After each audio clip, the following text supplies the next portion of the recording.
Welcome back, everyone. For today's video, we will be recapping my round 4 matchup against Drawnish from the Netherlands. Now, as you guys know, here in Norway chess with this unique format, we don't know whether I'd play 1 game or 2 games.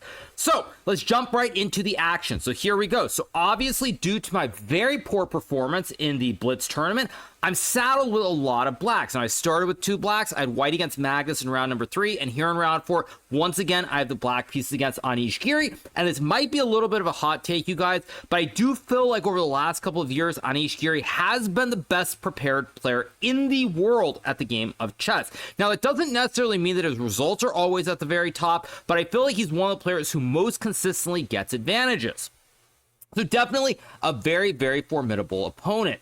So I have the black pieces. Drawnish plays e4 here, and I saw there were people on the internet making memes expecting me to have a 10-move draw against Drawnish, but after a rest day yesterday, which was very relaxing other than attempting to create a handmade knitted sweater with none other than Magnus Carlsen, I generally felt like it was a good time to come out fighting. Now, don't confuse that with chess boxing or anything else, but at any rate, I wanted to fight over the board. So after e4 is played here, I decide to play c5, and we get the classic Siciliano opening, or the Sicilian in English, and I decide that I'm not content to play a Berlin endgame.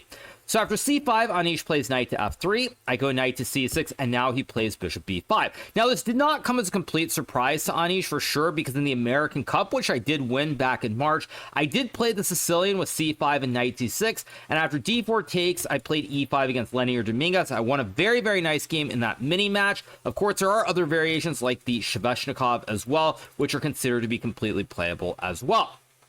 So Drawnish, not knowing exactly what I was going to do, decides to play bishop b5, and now I play g6. Now, this, of course, is the Roslimo variation of the Sicilian. White decides not to play d4 and open up the center of the board. Now, again, g6 probably came as a bit of a surprise to Drawnish. I have played g6. In fact, my last major open tournament in 2019, I played this g6 move against none other than Vladislav Kovalyov from Bulgaria in the Isle of Man, and I did win a very critical game. That being said, in more recent times, I have played this very strange looking move e5 here. Now, as I've mentioned in other videos, of course, the inspiration behind e5 is that it's very similar to the classic Jalalabad variation in the Sicilian, which normally occurs after e4, c5, knight to f3, and now you play e5. At any rate, I have played this e5 line. I played in the American Cup against Wesley So. I played it online against Fabiano Caruana. And of course, Magnus Carlsen also chose to play it against Wesley So in the Chess Champions Tour. So with all these games in recent memory, Drawnish was no doubt spending his rest day preparing for e5. And then I played g6, and already he's a little bit unhappy. Because when it comes to the game of chess and preparation, you cannot prepare for every opening or do work unless your name is Fabiano Caruana, in which case all you do is prep all day long and win games because of your preparation. But for us mere mortals who can't prepare every single opening under the sun, this definitely came as a surprise, and Drawnish decides to fall back on a variation that he's played before by taking on c6. I take with the b pawn here. The reason behind taking with the b pawn is down the road after castles, I'd love to go d6 and say e5, and potentially down the road even some sort of f5, knight f6. Let's just set up the position here. And you get a position like this where you got a big black center, all these pawns here. You've got the bishop pair as well, and black is doing really, really well. So I take with a b pawn, capturing towards the center, following the basic principles. Of course, d takes c6 is also playable. So I take, Drawnish decides to castle, I go bishop d7, and now he plays rook e1.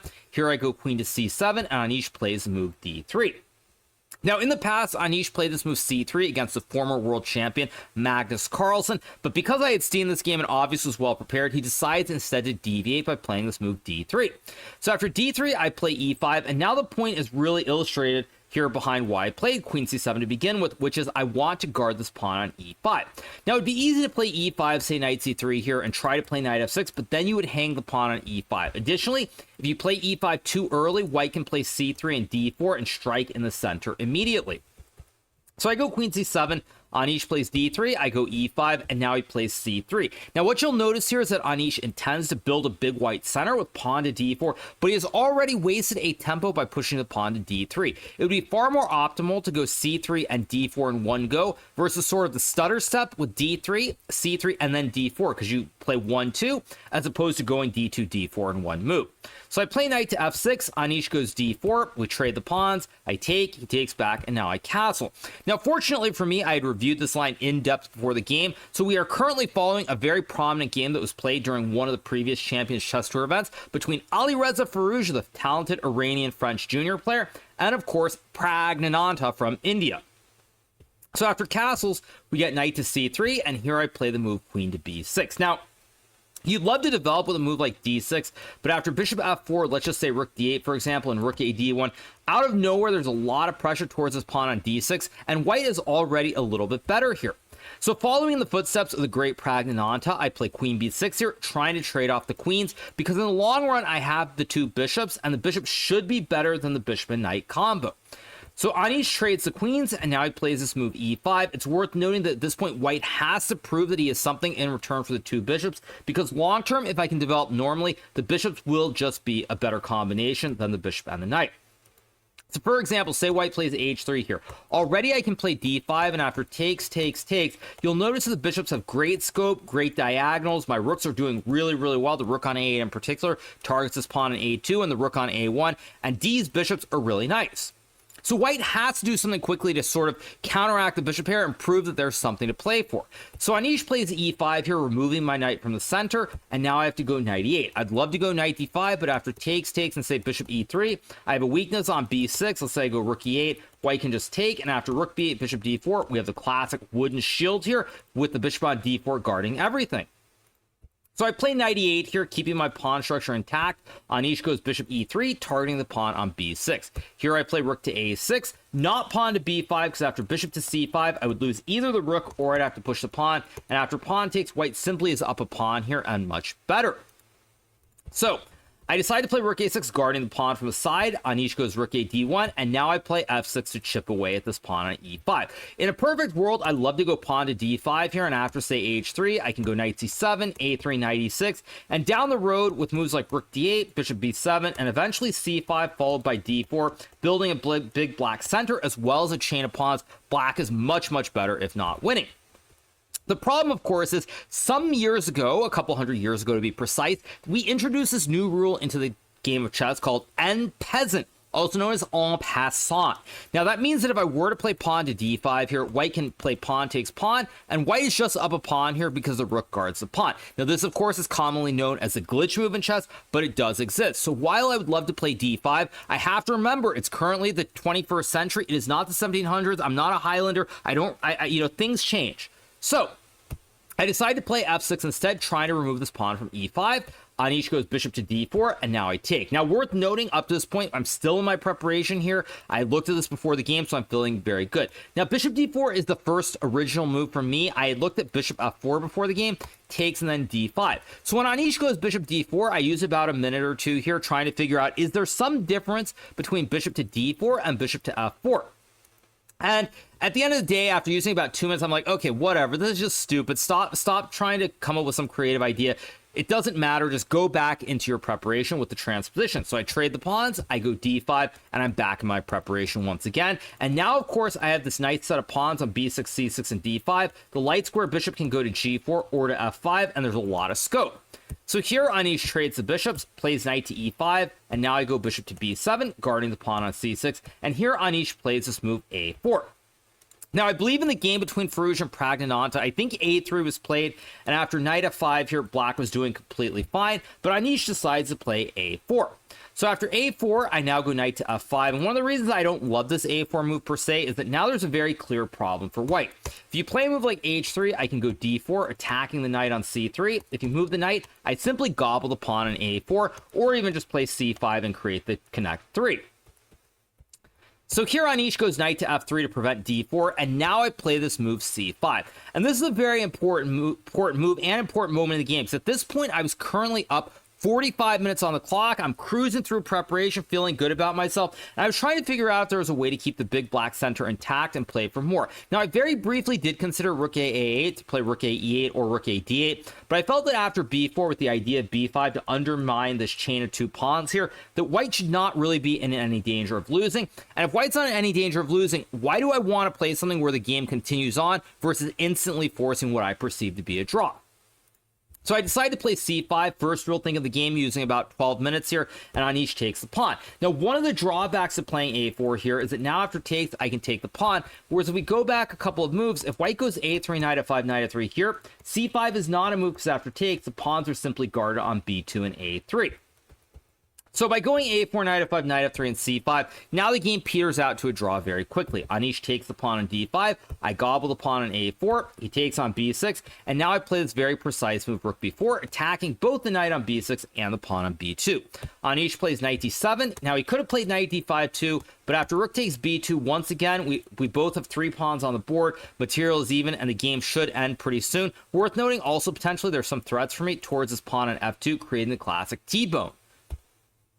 So here Anish plays knight d7, I take the knight, he takes back, and while white is temporarily up a pawn here, his pawns on the king side are very weak, in particular this double stack on f2 and f3. Now here again, staying precise, I play knight to h4, sacrificing the rook on f8 here, but it's not a true sacrifice because when Anish captures, I take the pawn on f3 with check, forking his king and his rook, he moves the king, we swap here. Worth noting, if white were to play king f1, for example, after knight takes rook and rook to d8, it looks mildly scary at first, but I can just go knight to f3, and white has no good fossils. If you play knight to e6, I go king f7. After knight c5, let's just say knight h2, king g2, and knight g4. With such limited material here, rook, knight, and 2 pawns for each side, this should be a draw very soon. If white decides to play something like knight to d7, I simply go king to g7 once again, and it's the same thing. Both the pawns on b2 and h2 are hanging, and the game will be a draw. So because of this, Anish decides, you know what, I'm going to force a draw. He goes king g2. I take the rook with check. Takes, rook e5 here. I play rook takes pawn. If I go c4 here, white can play rook to e4, pinning the pawn laterally. If I take, we get the same endgame with rook and 2 versus rook and 2. And if I play king f7, white now goes b3. I can't take with the pawn because then I lose my rook. And when I take with the rook, white takes the pawn. And again, we have the same classic draw and endgame. So I take on b2, Anish takes on c5, play a few more moves here, nothing really to comment on, and eventually we make a repetition here, and the game ends in a draw. So we draw our classical game, a very good result for me with the black pieces. Of course, it would have been nice to get more chances, but I was rock solid, Anish didn't really go wild, and the game ends in a draw.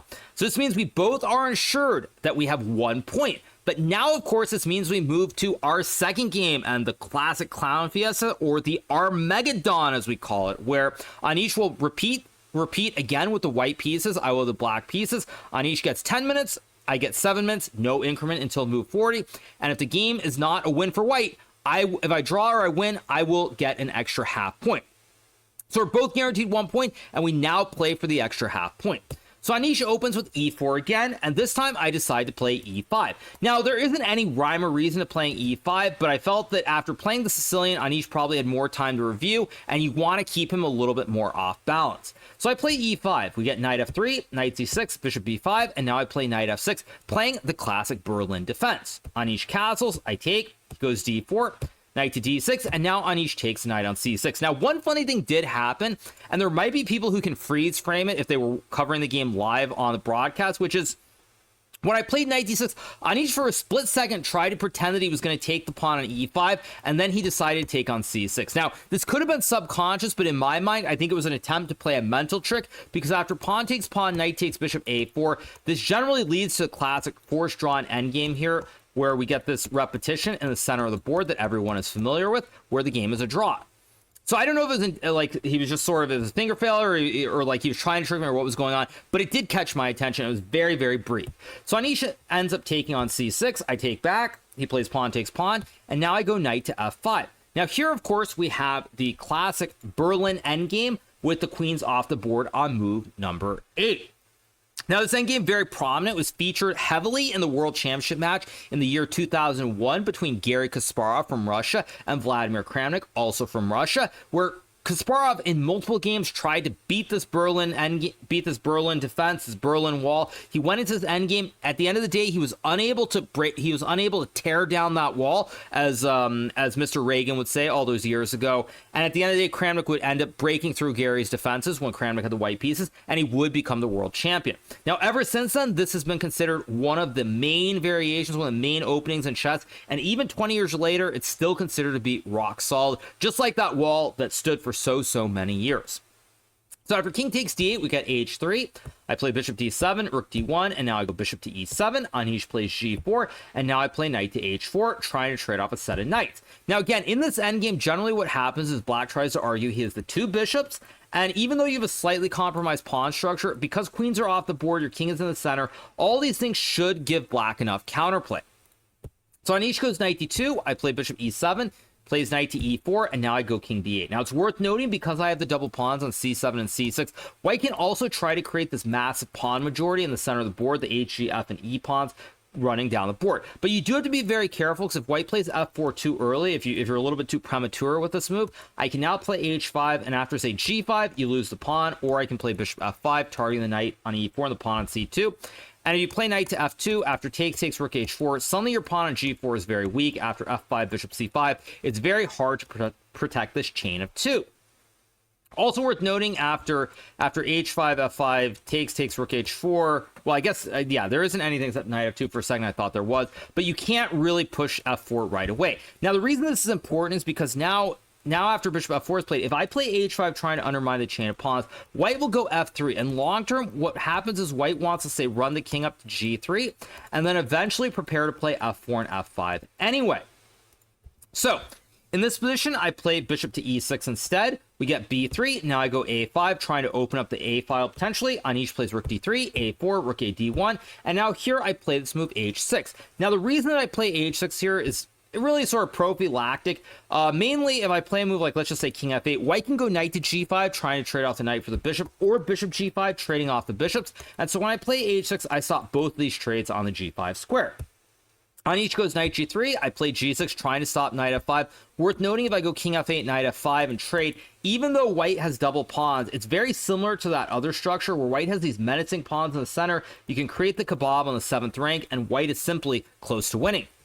So I play g6, stopping knight to f5 or knight to h5. Anish goes back to e4, king f8, bishop e3. I play b6 here, knight c3, we trade, and now I go king g7. So I've manually castled my king out of the center of the board, and already here I was feeling very, very good about my chances until Anish's next move, which was knight to e2. Now keep in mind, as you look at the clocks, I'm only down a minute and a half here. So in my mind, I'm thinking, if I can keep the time closed, we get down to like 1 minute, 2 minutes towards the end of the game, no increment. I perceive myself to be a better blitz player than Anish. I feel like I can make more moves on the spot. Obviously, I haven't proven that in some of my other Armageddon games thus far, but I felt like that's the most important thing.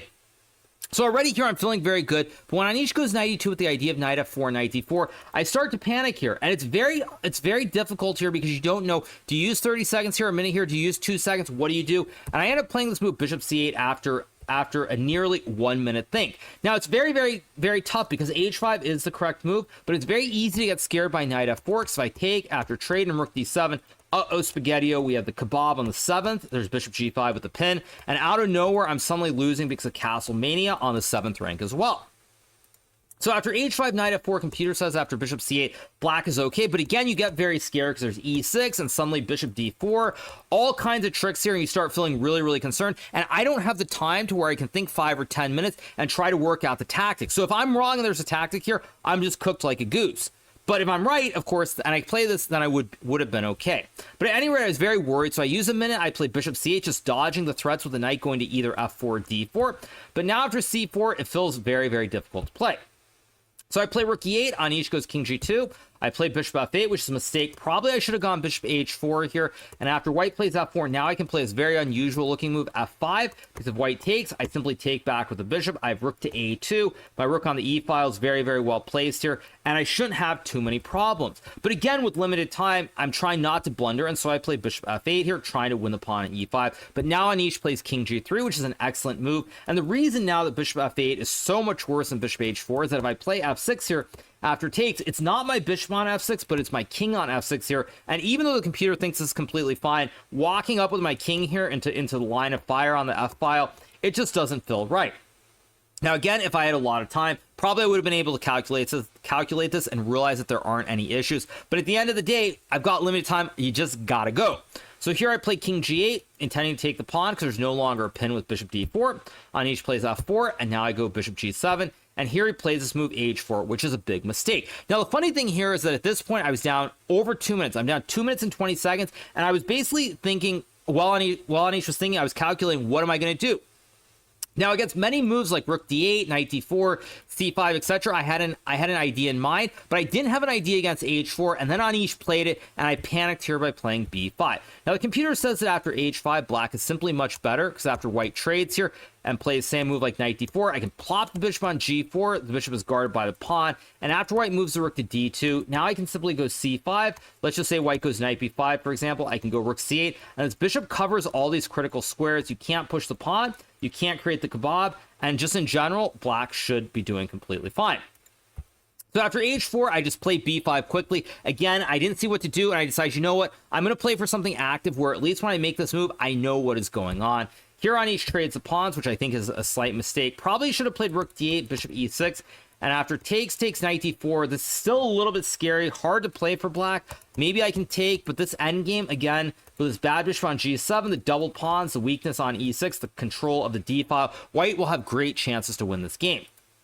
Instead, Anish trades the pawns, goes knight c3, I go c6, knight to e4, and now after bishop to e6, I think I'm doing completely fine. And the reason is that when you're playing a game without increments, specifically Blitz or Armageddon, you need the flow. If you're the one down on the clock here, but you have the draw odds, you need the flow where you can make a lot of moves very, very quickly. And once I get to this position, my ideas suddenly become very obvious. I want to put pressure on the pawn on b3. So one idea is to go rook a3 and try to win the b3 pawn. I can also create a wooden shield with bishop to d5 as well.